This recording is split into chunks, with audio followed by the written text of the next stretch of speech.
Hello friends, मैं हूँ रचना और स्वागत करती हूँ आपका अपने चैनल गार्डनिंग विद रचना में। फ्रेंड्स, अब जब दिसंबर का महीना शुरू हो गया है और धीरे धीरे मौसम भी भीषण ठंड की तरफ बढ़ रहा है, तो ऐसे में आपको अपने गुड़हल के पौधे की देखभाल भी थोड़ी सी बढ़ानी होगी। साथ ही एक बूस्टर खाद देनी होगी जो कि आपके गुड़हल के पौधे को आने वाली ठंडक के लिए तैयार करेगी। अक्सर इस समय में पत्तियां पीली होकर गिरने लगती हैं, कलियां बनना बिल्कुल बंद हो जाता है, कलियां पीली होकर गिर जाती हैं, या फिर अगर एक आध फूल बन भी जाते हैं तो उनका शेप और साइज़ अच्छा नहीं आता है। तो आज के वीडियो में आपसे शेयर करूंगी कि आपको अपने पौधे की देखभाल अभी कैसे करनी है, कौन कौन सी छोटी छोटी सी पर बहुत ज़रूरी बातों का ध्यान रखना है, और एक बूस्टर खाद के बारे में भी बताऊंगी जिसको अगर आप लगातार अपने गुड़हल के पौधों में देते रहेंगे तो निश्चित है कि आपके पौधों की में आने वाली सभी टाइप की समस्याएं इस बूस्टर खाद से ख़त्म हो जाएंगी और आपका पौधा पूरी सर्दियां जमकर फ्लावरिंग भी करता रहेगा। तो पहला और सबसे इम्पॉर्टेंट पॉइंट जिसका आपको ध्यान रखना है वो है आपके पौधे की लोकेशन के बारे में। देखिए फ्रेंड्स, गुड़हल का पौधा एक धूप वाला पौधा है।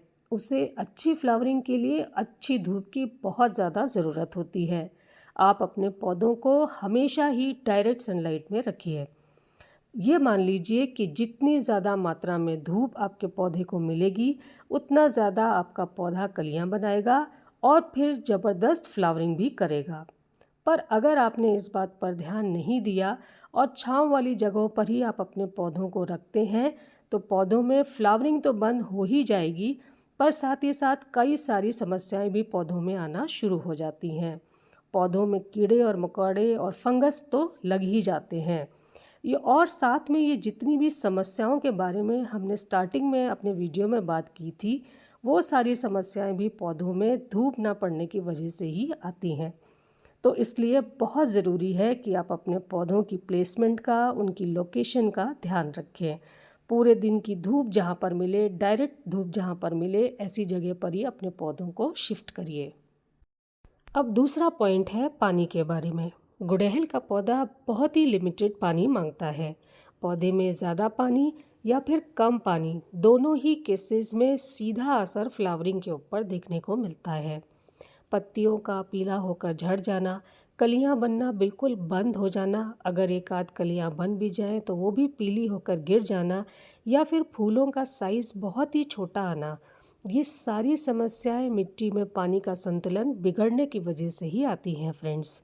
तो आपको ध्यान देना है और मिट्टी में हल्का मॉइस्चर हमेशा मेंटेन करके रखना है। मिट्टी ना ही सौगी रखनी है और ना ही वो ड्राई होनी चाहिए। आप रोज़ ही अपने पौधों की मिट्टी में पानी नहीं दीजिए। पहले आप मिट्टी को चेक करिए, जब आपको ऊपर की लेयर सूखी हुई दिखाई दे तभी पानी दीजिए। तो चलिए अब बात करते हैं उस स्पेशल खाद के बारे में जो कि हमें अपने गुड़हल के पौधों में देनी है।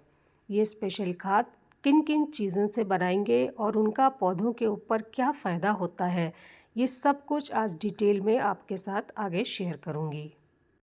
देखिए फ्रेंड्स, गुड़हल एक हैवी फीडिंग प्लांट है, तो हमको समय समय पर अपने पौधों को लगातार वो सारे पोषक तत्व देते रहने होंगे जिसे उसको ज़रूरत होती है, ज़्यादा से ज़्यादा फूल और कलियां बनाने के लिए और अपनी ग्रोथ को बढ़ाने के लिए। तो इसके लिए आज हम एक कंप्लीट फूड तैयार करेंगे और अभी से ही अपने सभी पौधों को देना शुरू कर देंगे। जिन चीज़ों से आज हम ये खाद तैयार करेंगे उनमें से कुछ चीज़ें आपको महीने में सिर्फ एक बार देनी होंगी और कुछ चीज़ें हर हफ्ते ही अपने पौधों में देनी होंगी। तो ये खाद बनाने के लिए हमने कौन कौन सी चीज़ें लेनी है, आइए इस बारे में बात करते हैं। अब नेक्स्ट पॉइंट है कि आपको अपने पौधों में डेड हेडिंग का काम भी नहीं करना है। अभी जो भी छोटे मोटे फूल आपके पौधों में खिल रहे हैं उन्हें ब्रांचेस पर से तोड़ना नहीं है, उन्हें वैसे ही लगा रहने दें। इनफैक्ट फूल खिलकर जब सूख भी जाएं तो भी उन्हें पौधे पर से हटाने की कोशिश ना करें, क्योंकि आप जहाँ से भी इन फूलों को या तोड़ेंगे या कट करेंगे तो वहाँ पर फंगस या डायबैक की समस्या लगने का खतरा बढ़ जाएगा। तो इसलिए अभी आपको अपने गुलाब के पौधों में पूरे सितंबर ना ही कटिंग, ना ही प्रूनिंग और ना ही डेड हेडिंग का काम करना है। महीने में एक बार जब आप गोबर खाद अपने गुड़हल में दे देंगे तो पूरे महीने ये भारी मात्रा में नाइट्रोजन तो प्रोवाइड करेगी ही, साथ ही और भी सभी ज़रूरी पोषक तत्व भी पौधे को प्रोवाइड करती रहेगी। तो 10 इंच के गमले के लिए यहाँ पर मैं 2 से 3 मुट्ठी गोबर खाद ले रही हूँ। अब जो अगली चीज़ मैं इसमें ऐड कर रही हूँ वो है 2 चम्मच चाय की पत्ती की। चाय की पत्ती नाइट्रोजन का रिच और नेचुरल सोर्स होती है फ्रेंड्स। इसमें भारी मात्रा में नाइट्रोजन पाया जाता है जो कि पौधे की ग्रोथ को बढ़ाने में काफ़ी मदद करता है। प्लस इसमें टैनिक एसिड भी पाया जाता है जो कि मिट्टी को हमेशा ही एसिडिक, भुरभुरी और उपजाऊ बनाकर रखता है। अब जो नेक्स्ट चीज़ मैं इसमें ऐड कर रही हूँ वो इस क्लाइमेट चेंज के टाइम पर गुड़हल के पौधों के लिए वरदान होता है फ्रेंड्स, और वो है ये एप्सम सॉल्ट। एप्सम सॉल्ट यानी कि मैग्नीशियम सल्फेट गुड़हल के पौधों में आने वाली आधे से ज़्यादा समस्याओं पर बहुत ही बढ़िया तरीके से काम करता है। इसको देने से पौधों में फोटोसिंथेसिस का प्रोसेस बहुत फास्ट हो जाता है, जिसकी वजह से पौधे की ग्रोथ बहुत ही तेज़ी से बढ़ने लगती है। पौधे की पत्तियां खूब हरी और चमकदार हो जाती हैं। पौधों में पत्तियां पीले होने की समस्या, कलियों का पीला होकर गिर जाने की समस्या, दोनों पे ही एप्सम सॉल्ट बहुत ही अच्छे से कंट्रोल करता है। फूलों के साइज़ को बड़ा करने में और फूलों के कलर को ब्राइट करने में भी इसका बहुत इम्पोर्टेंट रोल होता है। और अब लास्ट में अपने पौधों में फूलों और कलियों की संख्या को तेज़ी से बढ़ाने के लिए हम ऐड करेंगे पोटेशियम रिच खाद। पोटेशियम इस समय पर अपने पौधों को देना बहुत ज़रूरी है फ्रेंड्स, क्योंकि पोटेशियम ही अकेली ऐसी खाद है जो कि पौधे में ज़्यादा से ज़्यादा फूल और कलियां बनाने का काम करता है। तो पोटेशियम अपने पौधों में देने के लिए हम यहाँ पर ऐड कर रहे हैं आलू के छिलके का पाउडर। फ्रेंड्स, ये पाउडर आलू के छिलकों को सुखाकर मैंने घर पर ही पीस कर रेडी किया है। आप भी चाहें तो ऐसे रेडी करके रख सकते हैं। यहाँ पर मैं 3 से 4 चम्मच ऐड कर रही हूँ। आलू के छिलके पोटेशियम का रिच और नेचुरल सोर्स होते हैं, जिसको देने से पौधे में फूलों और कलियों की संख्या ज़बरदस्त स्पीड से बढ़ने लगती है। आपका पौधा हर एक ब्रांच पर कई सारी कलियाँ बनाना शुरू कर देगा।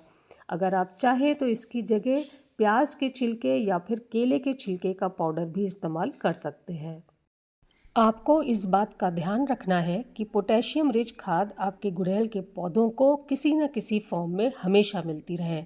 जब भी आप हफ्ता 10 दिन 15 दिन में कोई भी खाद अपने पौधों में देते हैं तो साथ में आपको ऐसी खाद कोई ना कोई ज़रूर देनी है जिसमें कि पोटेशियम की अच्छी मात्रा हो। बस अब इन सारी चीज़ों को हम मिला लेंगे और ये एक पौधे का कंप्लीट फूड तैयार हो गया है फ्रेंड्स। अब ये अपने पौधों में देने के लिए सिंपली मिट्टी की थोड़ी थोड़ी सी गुड़ाई कर लीजिए और ये खाद मिट्टी में चारों तरफ डालकर मिट्टी के साथ उसे अच्छे से मिक्स कर लीजिए। देखिए, जैसे मैंने भी ये खाद चारों तरफ मिट्टी में डाल दी है और अब मैं मिट्टी के साथ इस खाद को अच्छे से मिक्स कर दे रही हूँ। इसके बाद मिट्टी में पानी दे दीजिए और अपने पौधे को धूप में रख दीजिए। और नेक्स्ट आप ध्यान रखिएगा फ्रेंड्स कि पानी आपको अपनी मिट्टी में तभी देना है जब आपको ऊपर की लेयर सूखी हुई दिखाई दे। तो आज की वीडियो में जो मैंने आपको गुड़हल के पौधों के लिए एक स्पेशल खाद बताई है, एक कंप्लीट फूड बताया है और कुछ छोटी छोटी सी बातें बताई हैं। अगर आपको ये सब पसंद आया तो काइंडली मुझे लाइक करें और अगर आप मेरे इस चैनल पर नए हैं तो काइंडली मुझे सब्सक्राइब करें। Okay friends, thank you.